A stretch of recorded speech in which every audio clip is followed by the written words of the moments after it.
መቃይልማ መቃፍር ቁልቁሉ ዋቀተኩን ኒ አመና አሜን። በስመ አብ ወወልድ ወመንፈስ ቅዱስ አሃዱ አምላክ አሜን። መቃባ ከንልማ ከነፉረ ቁልቁሉ ዋቀተኩን ኒ አመና አሜን። ገረፈሙ መዳይሳቲን ፈይተን አመገሩ ገራ ትክሰልቡ ኬሰኒቲ ደቢተኔች በመገረፉ ቁስል ተፈወሳችሁ። አሁን ግን ወደ ነፍሳችሁ እረኛና ጠባቂ ተመልሳችኋል። ከበጀሞታ ፊ ጃለተ ሞታ ማቲወን ዋቀዮ ሁንደ ዱርሳ እጀ ዋቀዮ ከንጀደምተን ልቦኒ መነ ክርስቲያና ኬኛ እርዳ መነ ክርስቲያናቲፍ ከንደደቢተን ዳቆኖኒ አከሱመስ አቦሊን ሃዶሊን ፋርፈቶኒ ድልበታ አባቦኒ ሀራ ፍሪን ቦሪ ዳይመን እንዱምት ኬሰን አከም ቡልተኒ አከም ወልተኒ አከም ጅርቱ ጎፍታን ኬኛ ፈይሳን ኬኛ ኢየሱስ ክርስቶስ ለፈበዲ በከ ጭቡ ራቲ bakka itti waan hamaan hojiin garaagaraa hojiin foonii hojjetamuurraati mana isaa qulqullummaatti iddoo eebbaa kanatti kan walitti nu qabe galannii fi ulfinni teessoo isaa Ariyaam irratti isaatiif haa ta'u. Meerii jedhaatii galateessaa hunda dursaa guyyaan kun guyyaa fayyisaa addunyaati. guyyaan kun guyyaa addunyaan itti fayye waan ta'eedhaaf waggaa waggaatiin manni kiristaanaa keenya kan isheen kabaju guyyaa ilmaan addaam bilisatti ba'an guyyaa isaan itti fayyan yeroo isaan bara isaan garbummaa jalaatii gara bilisummaatti ba'an waan ta'eedhaaf bara guyyaa fannoo yaadannoo fannoo gooftaa keenya qoricha keenya Iyyasuus Kiristoosiitiin geessan baga wajjumaan geenye.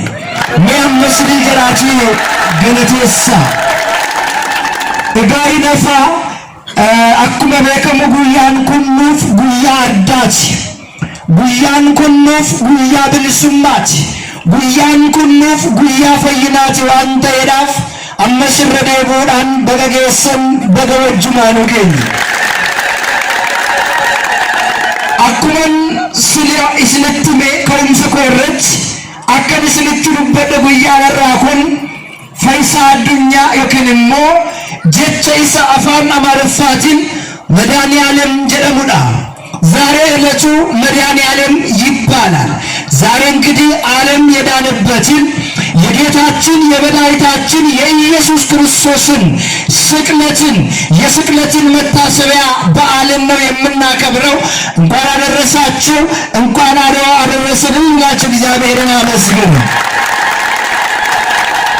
እጋ ከወንስ ከየ ጉያ አራከና ገረፈሙ መዳይሳቲን ፈይተኒ ጀዳ ሜ ሁንዱም ትኬሰን ጀቸ ከነ ያደ ከነ ካሳ ነፋዱ በዳ ገረፈሙ ጀዳ መዳይሳቲን ፈይተኒ በመገረፉ ቁስል ተፈወሳችሁ። እስቲ ኦሮምኛን የማይሰማ ከናንተ ኦሮሚን ፈቀድ ነገኝ አርካባስ ጩቡሚት ደጋው ዲሱ አኒ ኦሮሚፈን ነገው ከንጀተን ጅራ ወጅራት ረኮንኮ ኢዮንጆ ተኤ ያደ ወልንጎልቹ ስንትማ የማይሰማ አለ። ኦሮምኛ የማይሰማ ምናልባት አማርኛ የማይሰማ ይኖራል አይደለ? እስቲ አማርኛ የማይሰማ ሁለቱንም ኦሮምኛውንም አማርኛውንም እስቲ አማርኛ የሚሰማ እጅ ያውጣ። ምን ኃጢአት አለው እንዲመስማ እስቲ ወረ ማሪፈ ነገ ቦሳ ወርሞ አማሪፈ ነገ ምንድነው? ኃጢአት እኮ አይደለም። እጅ ማውጣት ማለት አርከባሱን በጭንቁምት ደብሳ ዋቀየስና የብስ ልጅ ለገለቴሳ qeesiin kun maal nutti fiduuf akkan jenne adda qooduuf miti namaariif dhageessu akkas godhii inni oromiif dhageessu achi godhiidhaaf miti maaliif seetan yeroo qabnutti fayyadamne daddafnee atattamaati ergaa dabarsuu qabnu dabarsini akkasin gaggeessinuufidha waaqayyoon keenya duukaa haa ta'u garafamoo madaa isaatiin jedhame ammas fayyitaniitu በመገረፉ ቁስል ተፈወሳችሁ እግዚአብሔር አምላካችን ከሁላችን ጋር ይሁን አሁንም ምን ብላችሁ አመስግኑ ገለቴሳ ገሩ ዋቱ ቅርና ጀዴ ማል የወተንተን ኡመኒ ዋሙራ ኤሰረቅ ዶጋ ይጅራና ናከናል አዋል ጅሩ ጅራ አካ እንጀሪት ከጎሎቤት namni du'e jira biyya kana keessa awwaalli jira fagoo kan deeme jira jaarsi biyyaa eessa dhaqe jaartiin biyyaa eessa deemte har'a guyyaan isaa maalidha eenyuun kabajaa jirtu madaaniyaalamii kabajaa jirtu jaarsi biyyaa meerre jaarti qeerroo fi qarreen meerre mana kana bifa kanaatiin egaa akkuma beekamu waggaa 8tiif bakka biraa tureetan yoo kana gara kanatti kanan dhufe ummanni iddoo kana baay'inaanis kennuudhaanis asiraatiidhaanis keessummaa simachuudhaanis inamatama ummanni kun inamatamu har'a garuu ummanni kun hin jiru maal naguma miti biyyi garuu naguma miti moo asuma ollaatti gortani ollaatti sharaa wayii argeetan sila inaalbaata yoo achi deemtan sagantaan jiraachi sagantaan biraa jira ganda kana keessa egaa maalumaafuu ergaa darbuu qabu walitti himneetu deemna guyyaan har'aa kun madaaniyaalamii jedhameetu beekama mee hunda dursaa waa'een madaaniyaalamii kun maalirraa ka'eetu kan inni himame akkuma beekamu kakumoofaa keessatti Iyesuus kan jedhamu madaaniyaalam kan jedhamu amaanu'eeliin kan jedhamu jechi kun hin beekamu ture በብሉይ ኪዳን እግዚአብሔር የሚል እንጂ መድኃኔዓለም አማኑኤል ባለወልድ የሚል ስም አልተሰጠውም ነበር መቃን ኩን መቃ ቦደረ ዱፈዳ ዮኪንሞ መቃ ብልስማንም ቦደረ ዱፈዳ ዱርሴ ገሩ መቁልቁልቺ ኢሳይያስ ዋይ አያነኑት ሐረከ በጃጅሩ ከና በረዲ በተርባ ሸንተማን ዱራ ከም 800 ከ700 500 ከ750 ዓመት ዓለም በፊት ቅዱስ ኢሳይያስ አንድ ነገር ነው የተናገረው የሰማነውን ማን አምኗል አለ ከነገሰን ከና ኤኙ አማኔራ አኩመ ብቅልቱ ለበከሳ ከን ብቅለ ምትስሞ ስምቦይን ቀቡቲ አገሬ አከት ዋቀስኑዳፍ ፉልሳ ጋሪህም ቱሬ ስምቦሊሳኒ በደጀዴቱ በኒ በተርባፍ ሸንተማቲን ዱራ ቁልቁልቺ ኢሳይያስ ዱበት የቱሬላና አያነኑሊፍ እስነመከ በጃጅሩ ከና ከኩሞፋ ወጋኒ በተርባ አንዱ ቁልቁልቺ ኢሳይያስ ራጆ ተጉልጉዶ ወረጀ መንከሳ ኤልማ ሐሞስ ራጂ ጉልጉዳ ጀለመቱ ቆደም ራጆን በጉልጉዳ ለመቱ ቆደም ሳን ከሳቲ ቁልቁልቺ ኢሳይያስ ነመይሰ ዱራ ቱሬ አኩመ በከሙ ዋይ አያለ ጉያ ሐራ ከና ራጂ ኢሳይያስ በቆና ሸንተሚሰዲ ጉባ ይረቲ አከዘሬቱ ዱበተ ቱሬ አያነ ተመከ በጃጅሩ ከና ሜወልማቲን አይላሉ ራጂ ኢሳይያስ በቆና ሸንተሚሰዲ ተቆ ካስነ ጋፈ ይላሉ አከነ ጀዳ እርሱ ግን በእውነት ደዌያችን ተቀበለ ሕማማችንም ተሸክሞ ስለኛ ታመመ አለ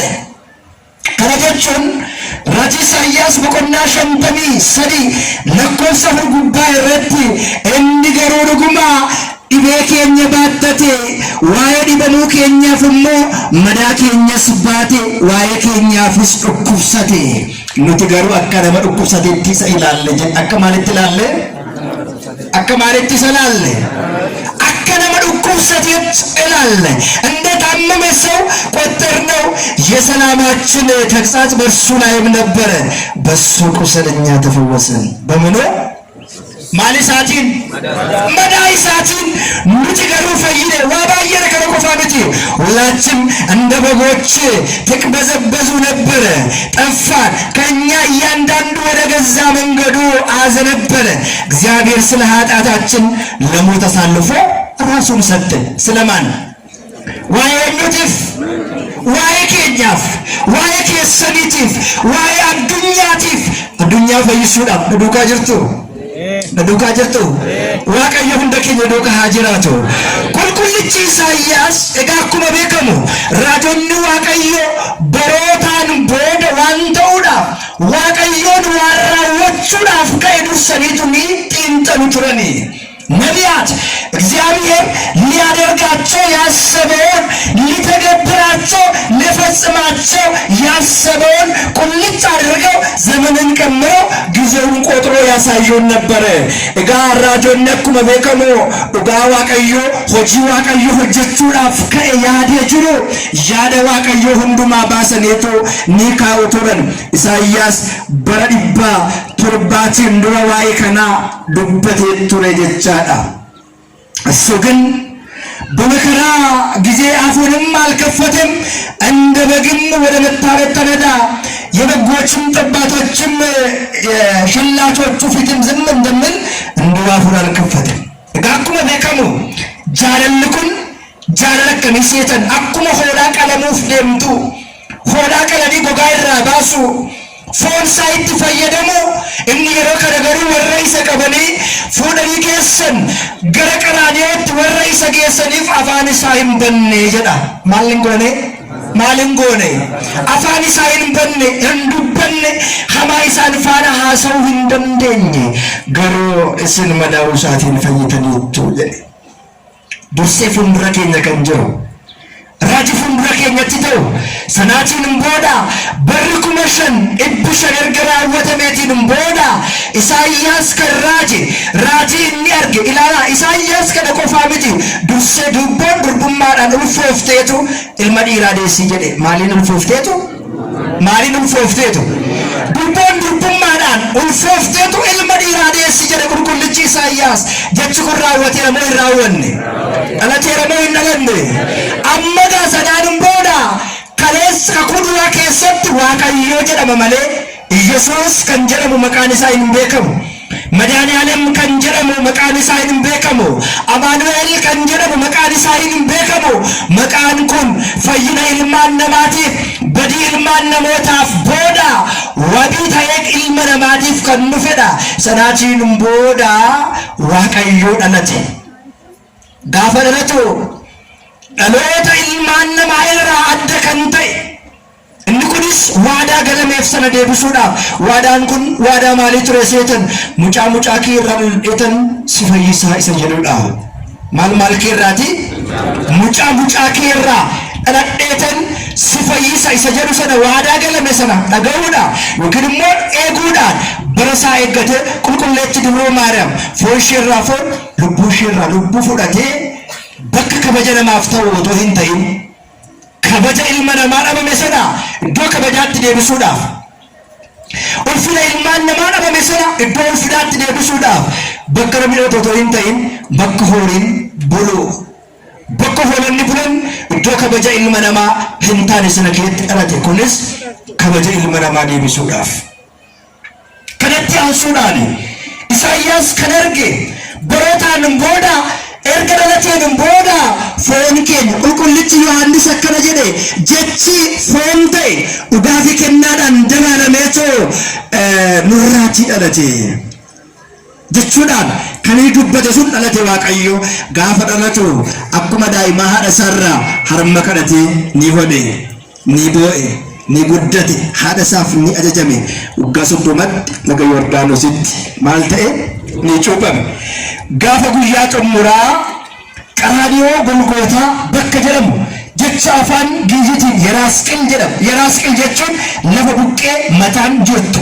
Fakkeenyi buqqee mataa kun maal jennee gaafa ilaallu wal keessa addunyaa hundumaa kan ta'e, fayyina ilmaan namaatiif wal qixa kan ta'e bakka itti kennamutti dhaquudhaan fannoo irraa oole.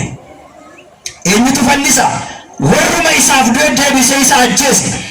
Maal akka ta'u jennee gaafa ilaallu akka nuti hin duuneef, akka maal hin taaneefi akka nuti hin duuneef Waaqayyo nu du'e, akka nuti hin dheebonneedhaaf Waaqayyo nuuf dheebote, akka nuti hin beelofneedhaaf Waaqayyo beela'e, asirratti qulqullichi Isaayyaas akkuma hattuu akkuma saamtuu akka nama dhibeedhaan rukutamee jirutti wakkoofne jedhee kan inni dubbate filaala. Yommuu agarru fuula isaa simboo isaa miidhagaa sana balleessanii akka leengeeroos fa'aa bitaa fi mirga isaa waraananii albajaaf jatamii isa garafanii bitaaf mirgaan mana Qayyaafaati hanga Hanaaniyaatti achitti gara bittaa barichaa kan ture gara mootichatti geessuudhaan akkuma beekamu daddarbuudhaan muka jiidhaa baachisuudhaan rakkoo dhiphina garaagaraa isa gubbaa qaqqabsiisan. Eenyuuf jechadha? Eenyuuf jechadha? Akkuma beekamu maqaa isaa jalqabaa Yesuus gaafa jennu fayyisaa jechuudha. Qoricha jechuudha. Kalees Waaqayyo jedhama. Erga irratti jedhamu booda Amaanu'eel isa jedhu argate. Amaanu'eel jechuun Waaqayyo duukaa jira jechuudha. Fayyisaa addunyaa gaafa jennu madaaliyaa gaafa jennu addunyaa kanattiin fayye jechuudha. Kanaatiin booda maqaan kun guyyaa har'aa isin kabajjan kana kan inni argame isa kana boodadha. Kana booda inni argame kun addunyaa hundumaa kan fayyisne. Qulqullichi Phexros ergaa isaa isa duraa boqonnaa 2 lakkoofsa 21 kaasanii haayilaan akkana jedha. Kan waamamtan isa kanaaf Kiristoosin hordoffii isaa akka taasistan waa'ee keessaniif dhiphina simateera. Waa'ee keessaniif beeleera. Waa'ee keessaniif dheeboteera. Waa'ee keessaniif garafameera. Waa'ee keessaniif rakkateera. Waa'ee keessaniif dhiphateera. Isin akkuma hoolotaa asii fi achi hin joortu turtani. Tiksee hin qabdan turtani. Kan isin eegu hin jiru ture. Isin garuu amma gara tiksee keessan gara tiksee isa gaariitti deebitaniittu madaa'oo garafamuu isaatiin fayyitanii jedha. Mee jedha Waaqayyoon galateessa. Galanni isaaf haa ta'u. Guyyaan kun nuuf isiniif guyyaa waadaan guddaa itti kaffalamedha. Guyyaa gatiin guddaan itti laatamedha. Egaa akkuma beekamu foon isaa har'a dhuufin isin bilisummaan nyaannu kan akka nyaannudha. Foon isaa muree dhiiga isaa lallaasee lafee isaa cabsee qaraanii warra oolee hadhaawaa dhuguudhaan dheebochuudhaan beela'uudhaan qoramuudhaan rakkoo garaagaraa itti dabarsee guyyaa inni fannoo irra oole. ድንቅውን ገራገራ ከንት ራወተ ጉያን አራቁን እንግዲህ ዛሬ እረቱ ጌታችን መድኃኒታችን ኢየሱስ ክርስቶስ ከ700 ዓመታት በፊት ቅዱስ ኢሳይያስ እንደተናገረው ያየነውን ማን አምኗል አለ። እግዚአብሔር እስከንድ ለማን ተገልጧል ብለው የተናገረው ከ700 ዓመታት በፊት ቅዱስ ኢሳይያስ የተናገረው ታሪክ ዛሬ ያከበርን ያለ ነው። ተወለደ፣ አደገ፣ አስተማረ፣ ተጠመቀ። በቀራንዮ ዕለት በዕለተ ስቅለት ዕለት በቀራንዮ ኮረብታ በራስ ቅል ስፍራ ተሰቀለ። በመገረፉ ተፈወሳችሁ። ትናንት እግዚአብሔር ብለን ስናመልክ የነበረው ዛሬ መድኃኔዓለም ማለት ለአንድ ወገን ለአንድ ብሔር ለሚተቆ ጎስቶ ቆፈቶ እንታይን አዱኛን ጉቱን ጉያ ይትፈየዳ እኙ ይትፈየ አዱኛን ጉቱን ጉያ ይትፈየዳ ከናፍዳ ኢየሱስ ጋፈጀኑ ቆሪቸዳ ፈይሳዳ ጅራቺሳዳ ሁንደ ጎቻዳ ሜቦካን ከሌሰሮ ቢጉን እኙ ሮብሲስ ሁምና ይምን ቆተን ቆቴ ቡላን ሁምና ይምትን ባተን ይገልተን ቦነስ ከሌኙት ደቸን ከሌኙት ቅሌስ ከሌኙት ቦካን ከሌኙት ከመድኃኔዓለም የትገረኒ ሳፈቶ በለጅ ነገለት የሳ እዳኩመ በከሙ ነምኒ ናኖ ኢሳት አኩመ አመንታ ሳቲን ፈያ ከረጋፈ ጀኖ አመንታን ሃራን ዋቀዮን ሃራን ፈይሳን ሃራን ብየለፋ ፈይሱዳፍ ሃራ አመዱ ፈንጀሩ raajota disalallabame duuka bu'ootaa disa barsiifame raajota kakkumoofaatiin kan lallabame Yesuus Kiristoos isa Waaqayyo ta'e isa addunyaadhaaf du'e isa addunyaa fayyise isa addunyaadhaaf dhiige isa addunyaadhaaf fannoo irra oole galateessaa jirtu isa waaqessaa jirtu hundi saafaatu ni jira galateessaa addunyaan har'as isa hin barre ilaalaa addunyaan har'as isa hin amanne ilaalaa addunyaan har'as Yesuus isa dhugaa hin fudhanne ilaalaa. Egaa akkuma beekamu namoonni baay'een anaatiin alatti gara abbaa kan ba'u hin jiru isaatiin ilaa addunyaa irra kana akka fayyisus hin jiru. Isa malee fayyisaan biraa hin jiru jechuudhaan gaafa haasa'an namoonni tokko tokko ni dhageenya. መንገድም እውነትም ሕይወትም እኔ ነኝ ብሏል። ያ ማለት ምን ማለት ነው? ከራንስ ጅሬኝስ ዱጋንስ አነደ ጀዴራ ጋፈ ጀደሙ ማልጀቻለ ኢየሱስ ጎፍታደ ጋፈ ጀደሙ ኢየሱስ ፈይሳደ ጋፈ ጀደሙ አከምቲ ኢላለማ እዳኩመ ቤከሙ ጀልቀበዩ መቃንሳ ፈይሳደ ዱኛ መዳን ዓለምን መቃ የዱ ቀባ አዱኛ ገረቲ ዲፈየ አነመሌ ከራንስ ጅሬኝስ ዱጋንስ አነዳ ጋፈ ጀዶ ዋቅነ ብራ ዋቀዮን ብራ ፈይሳን ብራ ቃምኒ ብራ አልመደማ ፈይሱ አከን ጅራን ጀረሙ ለምትማ ፈይሳ ደሞ ፈይሳ ሚቲ ጎፍታ ደሞ ጎፍታ ሚቲ እንፈይሳ ደሞ እንፈይሳ አጄሱስ እንደሞ አጄሱ አጄሱስ ፈይሱስ ኡሙስ ሮብስሱስ ዱብሱስ ሁንዱ ማጎቹ ደንዳ መገነቴሳ ገለንሳ ፋተው ከናፍረ ለፔን ከሰኒ ሸኪን ወር ለፔን ከሰኒ ሸኪ ዋቀዮቲ አመና መናባኮቲ አመና መናባኮ ጅሬኛ ባየ ጅራ ከንጀዶፍ በአባቴ መኖ በኔን መኖ የአባቴ ቤት ብዙ መኖር አለ ጀዳ እጋሜ ሰጀልቀባሰና ከራንስ ጅሬኝ ሰነዳ ጋፈ ጀዱ ዋግኔ ብራ ይሰብረት ዋግኔ ያለጋ አከል ዋቀፈም አማ ዋቀሱፊ ከበጁን ገሮ ፈርዳ ፊ ለፈ ወልገታ ማምለክና ማክበር በጣም ይለያያል። ብዙዎቻቸው በዚህ ነው የሚሳሳቱት። ለምሳሌ ድንግል ማርያምን ስናከብራት፣ ቅዱስ ሚካኤልን ስናከብረው፣ መስቀልን ስናከብረው አምላክ ናቸው እናመልካቸዋለን ፈጥራችኋል ማለታችን አይደለም።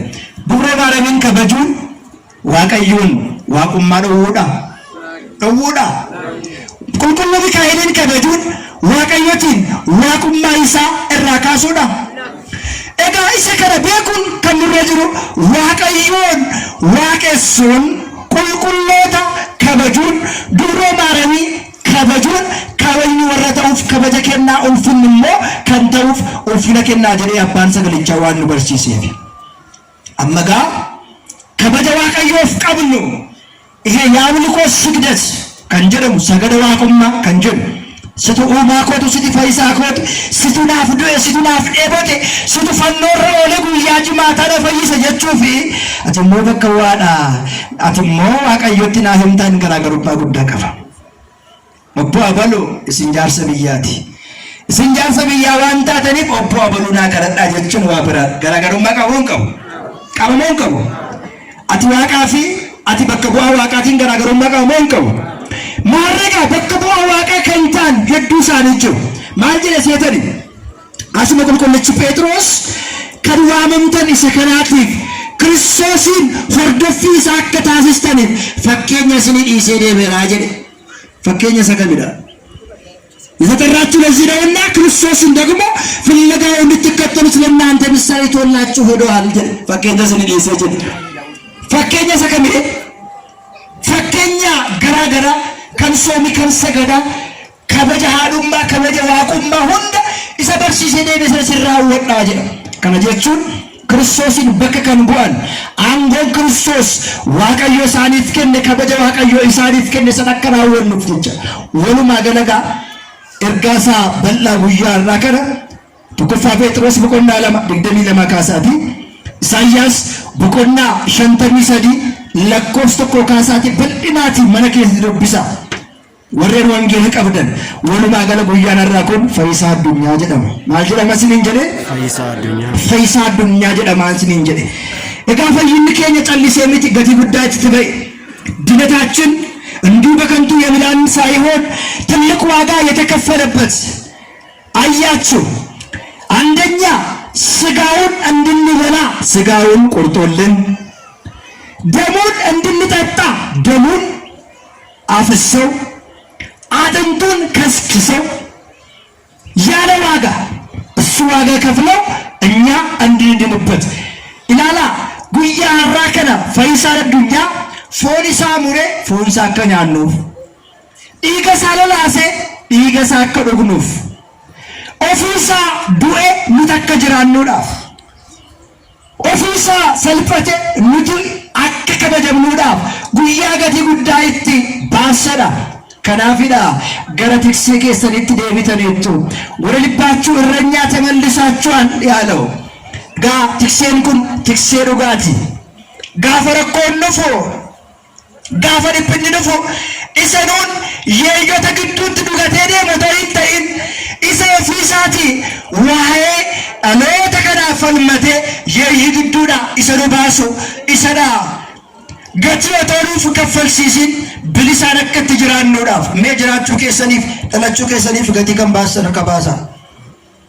Jiraachuu keessaniif qottanii argachuu keessanis barachuu keessaniif jiraachuu keessaniitiif gatii kan kaffaltan. Gatii gaafa akkana jedhu isa gibira mootummaa miti, bishaaniif ibsaaf isa kaffalamu miti. Wanti Waaqayyo hunduu bilisa. Mee aduu laala birrii meeqaan ibsattu aduu? Qarshii meeqa biyya kanatti aduun? Meeqadha? Ishi bokkaan qarshii meeqadha? Qarshii meeqa? Qilleensi qarshii meeqadha? Qarshii meeqaan baatee galta? Eenyu oolchee eenyu si bulcha? Nama biraa jira biyya kana? Jira wanti oolchee si bulchu jira? Humna kooti jechuu dandeessa. Qabeenya kooti jechuu dandeessa. Irree kooti jechuu dandeessa. Beekumsa kooti, qonna koodha, horii koodha, qabeenya koodha jechuu dandeessa. Kan isin dhibu wanta biraa dhiisaati. Lubbuun keenya kun qilleensi ishee nu keessaa kun maali kaleessa obboo boruun nagaan turre har'a du'eera gaafa jedhamu, maal kaleessa waliin gabaa oolle, maal kaleessa bakka idirii oolle, maal kaleessa waliin gabaa hin turre, jaarsummaarra hin turre hin jennu. Qilleensi meelaala yaada yaalaa nama ta'uu keessan daqiiqaaf yaadaan nama gaafataan tokkoffaan gogorri hudhee kan ajjeesuu danda'u, gufuun rukuttee ajjeesuu kan dandeessu, bakka rafanitti otoo hin kahin kan hafan, manaa bahanii otoo hin deebiin kan hafan. Waa baay'ee jira. Foon amma furdaa yookiin immoo guddaa yookiin immoo jabaa yookiin immoo cimaa fakkaata kun afurichi afura madaaniyaalameeti isa sin jabeesse. Galateessa jiraati galateessa. Baay'ee kan sin dhibu inni dullaa qabatee walitti kaatu, inni meeshaa qabatee walitti kaatu, inni wal ajjeesuuf wal barbaadu, inni qorichaan wal barbaadu, inni ollummaadhaan wal qoodee, inni sanyummaadhaan wal qoodee wal ajjeesuuf barbaadu. Qilleensa Waaqayyo si keessa kaa'ee jira. Isa malee maa ta'uu hin danda'u? Isa malee lubbuu kana Waaqayyo kaa'ee fuudhuu hin danda'u. Egaa oolmaa madaaniyaalamin yoo kaase dubbannee fixuu hin dandeenyu. የመድኃኒዓለም ውለታን ተናግረን መጨረስ አንችልም። እንዴት አይነት ደግ አምላክ ነው! ለራሱ የሞተ እኛን የሚያኖርን ዋቀ ከሚቲ ኦፊዱኤ ከነሲን እንጀራችሱ ሚያማ አባ ወራፊ ያቲ ወራባን ወልኝ ሲንደው ሲዱና አጄሱ እንደው ዋቀዮ ሲዱና ቱዳ አጄሰ ጀሮሚቲ ጀሮሜ ወጀረን አባ በሉ ቆንደው ሲዱሩ ማራ አጄሱ ቱ አንዱ ወያ ጋሮ ቶዱ ድፍት ያመደ ወዱ ወንዴሳት አኒዱ አጀታ ድርሲደ እሺ ራሱን በራሱ ለሞት እስቲ አሳልፎ የሚሰጥ እስቲ አሁን እዚህ ጋር እቺ ነገር አንዷን ይዤ እንደዚህ ይሄን እንዲህ ባረቁ ማለት ነው አደረግቶ እናተኒ አሞቶ ዋንዲ አሲድ ሶቹ ደላንኩን ኢሰፉንድራም ባዱ ካነችራምባ ካነስራቲ ኑፎ ካነሙ ሙቀዩ ኮሮ በርባድ አገርተኒ ዋሉ ቡከስ ናምኒ ሶበበርሲፍ እንዱ አዲ አመዱአት ሲብራቲ ይነፉ ጴጥሮስ አዲ አመዱአት ሲብራቲ ይነፉ ኤኑለ yosigani ani ሲንገዱ ከንጀደ ጋፈሳኒ ቀቡፍ ዱፈን inni kunis isa faana ture gaafa jedhamu ani keessa qabuuje ani sayyuun beekuuje inni har'a sin jira dhaabate kun otoo rakkoo sin irra gaheeti otoo rakkoo sin qunnamu jiraateeti ani san beekuu jedha obbo Abaluu beektaa jira beektu nam tokko amma shakkamee waajjira poolisii galee hiriyaa kee wajjin nyaattee wajjin deemtu isa beektaa ani hin beeku namni akkas agartanii inni madaaniyaalamin garuu hanga dhumaatti amma qaraaniyotti laala amma qaraaniyotti amma du'aatti nu jaalate laala inni jala galateessa galanni saafatu እስከ ሞት የወደደን እስከ ሞት ድረስ የወደደን አምላክ ነው የምናመልከው። መድኃኔዓለም ሲባል እንደው ከሰፈር እዚሁ አካባቢ ዋኑማ ጫልሼዱማ ሆዱ ዳረመና ሞም ቶኮ ዋቀዮን ፉዳ ጋፈ ጀደን እንደው በቀላል ነገር የምንቀበለው ነገር ይመስላል። ዋኑማ ሰልባት ፍረተን ፈካት ኢየሱስን ፍረቹፍ በር ሰጉጃጂ ማታ እንኦሌ ቤኩ ቀብድ ጌታን ተቀበል የሚሉ አንዳንድ ሰዎች አሉ። እሱን ከመቀበል በፊት እሱ በዕለተ ስቅለት በቀራንዮ ላይ የሆነውን ማሰብ ያስፈልጋል። እሱን ለመቀበል የክርስቶስን መስቀል መሸከም ያስፈልጋል። አያስፈልግም? ታዲያ መስቀሉን ጥለ የትኛውን ጌታ ልትቀበል ነው? አይደለ? አመት ፈኖ ፍራ ወጤ ጋቴ ጎፍታ ከሚን ፍረጠሪ ጎፍታ ይወታ ይወ ሰፈሎ ረቦ ለሰረን እንደትፈንፈመ መስቀል ማለከተ ፈኖን ማለከተ ሰዱት ይመዳ ማልጀለ ሴተን ወንጌለማ ዮሐንስ በቆና ማቴዎስ በቆና ሰገዲ ካስተን ይላልተን ከነጃለት ይወጀላት ፈኖ ኮአባቱ ጀዳ ማለኮ አባቱ እና ማሊ ፈኖ ኩተሬ ሜሞር ማሰራ ፈኖ ከንቀቡኔ እኔ ፈኖ ከበከንጀት እስቲ ካንገታችሁ ላይ መስቀል ያላችሁ እሱም ካን እዚህ ጋር ብር ነው ያደረገው። ብርና መስቀል ክር ይለያያል። እስቲ እሺ መልሱ። እስቲ ሌላ ያደረጋችሁ ፋያ ጫሌስ ከንጎለተን ጅራችሁ ለንደሱ ፈኖ ብረት እስቲ ብሪ ከንጎለተን ወርቂ እስቲ ወርቅ ያደርጋችሁ እመለን ወርቂ ከንጎለተን እንጀተን ብሪ ከንጎለተን እስቲ ሰርጌራ ከንስንቡ ፈኖ ጋፈባተን ናሞኒ ቶኮ ማልጅሎ ሴተን ማሊ ከነ ሙካይ ሰሞ ወይቀው ሙርመረከ የሰማሊ ደምታ ጀሉ ሜቲ ወረከዘ ወረ ሞላ ኬኛቲ እና ደራሸራ ማልጎን አትጎለ ምሬ ራምካሱ ቶራካዮ እማ ቸርች ተኮ ዳይጣኔ መስቀል ይቀም ወፈነ ተኮ እንቀም ምን ያደርጋል ታዲያ? አያስፈልግም አይደል? እምበርባጭ ሱብቲ ጀደ እምበርባጭ ሰበም በርባጭ ገልተኔቱ ይና በሰላም ይደሩ እንግዲህ እስቲ